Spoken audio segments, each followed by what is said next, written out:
Patience now. Allow me to explain Clairvy's side of the story first. I'll start from the beginning.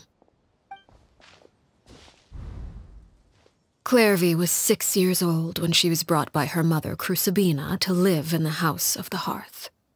From the outside, it seemed like a fairy tale. A thriving family made up of kind adults and friendly children. Crucibina was the knave at that time, and the House of the Hearth was under her control. She was Clairvy's mother by blood, but she was also the mother to all the children in the house. Clairvy was happy here, for a time.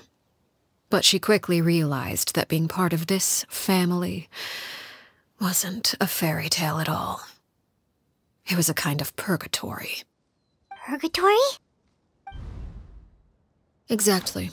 The House of the Hearth takes in war orphans from all over Teyvat. But as for how to raise them, that depends entirely on the person in charge. Crucibina came up with a novel idea. She would teach the children to fight, force them to duel each other, and then crown as the king of the house the child who proved themselves most worthy of inheriting her title. It's difficult to estimate the number of children who died or were maimed in the process. There's little I can say about the ones who died. The ones that emerged with permanent injuries, on the other hand, well, they still served a purpose. They would be handed over to the doctor to be experimented on, or sent away on dangerous missions. Nothing more than tools to be used and then discarded. So those were the experiments Clairvy was talking about. But what actually happened to her? You said that Clairvy was Crucibina's daughter, so if Clairvy tried to convince her to stop what she was doing, Crucibina probably would have listened, right? Despite being Clairvy's mother, Crucibina cared little for her daughter. She forced Clairvy to join the House of the Hearth only as a means to demonstrate her own impartiality as a mother, to prove that she treated all her children equally. Clairvy did try to convince her mother to change her ways, but it was to no avail. After her efforts failed, the only other option was to rise up and try to fight back. Unfortunately, the other children had already been thoroughly indoctrinated into the illusion of happiness Crucibina had created. Of course, there was one exception. Someone Clairvy's age who knew the truth about the House of the Hearth. Her name was Peruere. Wait, the friend that Clairvy mentioned? Friend, huh? I suppose we can call her that for now.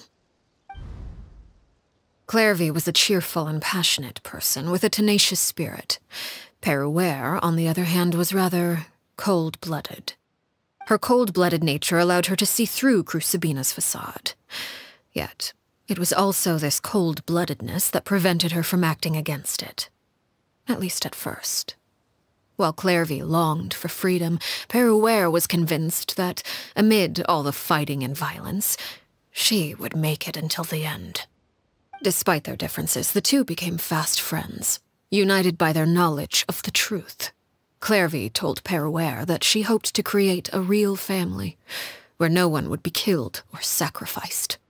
There may have been a certain naivete to her ideas, but Clairvy proved her determination many times over. She tried countless times to run away, ask for help, or expose the truth. But her efforts only earned her beating after beating.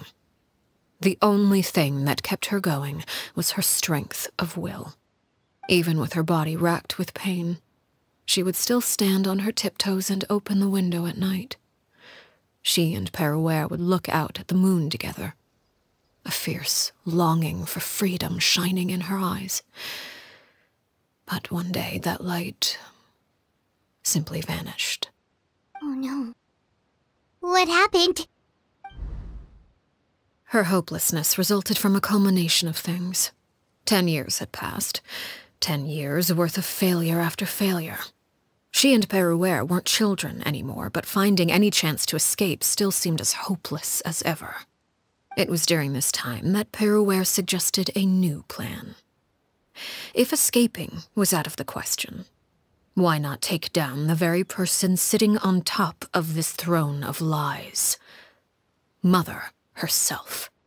Clairvy rejected that proposal. She claimed that, as a famous harbinger, Crucibina possessed an unimaginable amount of power. Trying to kill her would have an incredibly low chance of success. Clairvy never gave another reason, but Peruere could see it written all over her face. Clairvy still thought of Crucibina as her mother. Killing her own flesh and blood was a line she couldn't bring herself to cross. If she couldn't escape and fight back, then only one option remained.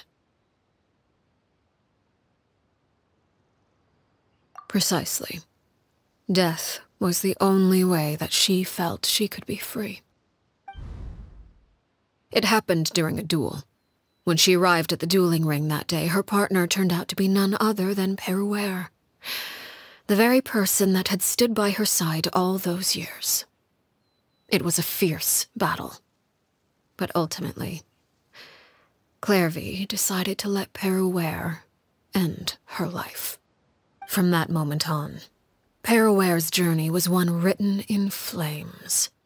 When the rain finally came and washed it all away, there she stood, the sole victor in Mother's endless game of slaughter, a trail of corpses strewn across her path to success.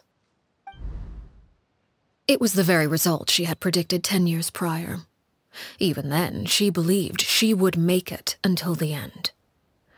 She wasn't surprised by the fact that she emerged as Mother's undisputed heir. Rather, her success left her with an inexplicable sense of restlessness. She was unsettled, and there was only one thing that could quell that sensation. Perhaps you two would like to take a guess as to what it was? Crucibina, you mean? But... Correct. This is the place where Peruere killed her best friend. A mere year later, this is also the place where she fought tooth and nail to kill the mother they shared. The moment she acted, any conception of what was right or wrong ceased to matter. It's one of the principles of the house. Only those who survive get to write the rules. Peruere won the battle, and became a harbinger herself. After which Her Majesty, the Tsaritsa, bestowed upon her a new name. Arlecchino. So the Perry Clairvy was talking about, it was you all along. You're Peruere. Arlecchino is just a name you got later. I left that name behind long ago. I must say, hearing it now does bring back memories. After I defeated Crucibina, the moniker of Mother died with her. I chose to forego the title she called herself, and even chose to give up my own name. I rebuilt the House of the Hearth under a new identity. Not only as Arlecchino, but as father. And that is where the story ends. Any more questions? Yeah. Based on what you just told us, Clairvy wasn't a little kid when she was killed. So the Clairvy we met, was she really a spirit at all?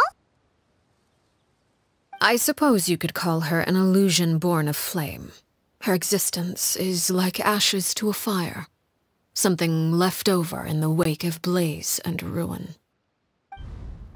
You see, a certain power runs through my veins. It's not unlike a curse. My flames leave behind shadows of anything they consume. Of course, the chances of those shadows morphing into a sentient entity are exceedingly slim. Clairvy is a very special case. Clairvy died when she was 16 years old, but what emerged from the flames was her 6-year-old self. Her appearance wasn't the only thing affected.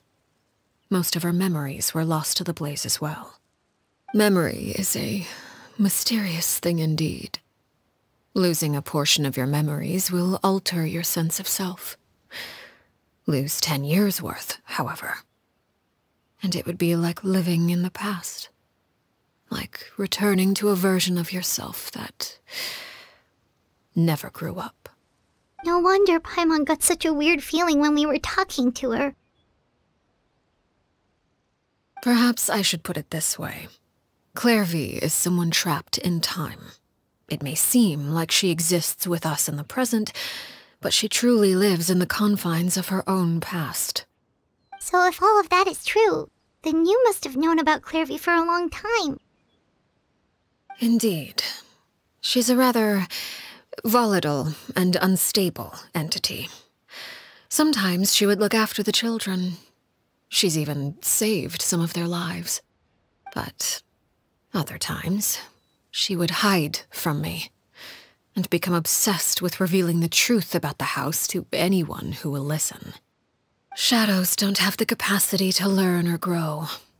Any new information they encounter is quickly forgotten over time. Your attempts to expose Clairvy to sunlight. They failed, yes. The reason is actually quite simple. In Clairvy's mind, the house is impossible to escape, and it is this very perception that traps her there. But no matter. All I have to do is kill her again, and all will be resolved. I don't anticipate so much as a single speck of ash will be left behind this time. Wait! Paimon can understand why you might want her gone, but isn't there another way? So what if she's trapped in her 6-year-old self? She's still your friend! At least talk to her first! It's too late for that. She broke the rules, and now she must be punished. That goes for Filial and Nantoy as well. She's had quite the effect on them. I hope you understand the difference between Crucibina and myself lies in our formulation of the rules, not our policy for enforcing them. Upholding the rules without question is a trait we both share, because that is how a household should be run. Is this really what you want to do? Whatever could you mean? Don't you want to say a proper goodbye at least? Whether as a killer or as a father, there are two things that must be avoided at all costs: anger and sorrow. Anger makes you impulsive. Sorrow causes you to waver.